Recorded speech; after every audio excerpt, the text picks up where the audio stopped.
बीडमधील न्यायालयात आज सरपंच संतोष देशमुख यांच्या हत्या प्रकरणाची सुनावणी संपन्न झाली।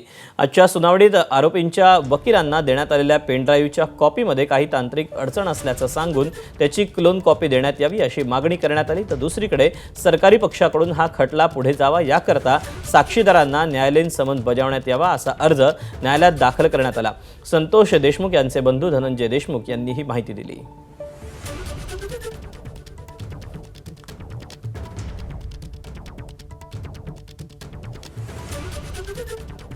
जे काही पेन ड्राईव्ह वगैरे दिलेले आरोपींच्या वकिलांना, तर परत त्याच्यामध्ये काय प्रॉब्लेम आला ते माहीत नाही, पण आरोपीच्या वकिलांनी क्लोन कॉपी आम्हाला देण्यात यावी म्हणून एक अर्ज केला आहे।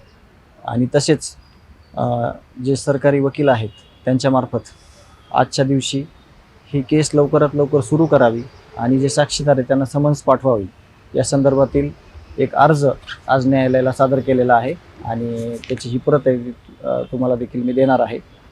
आणि पुढील तारीख 1 सप्टेंबर ही आहे।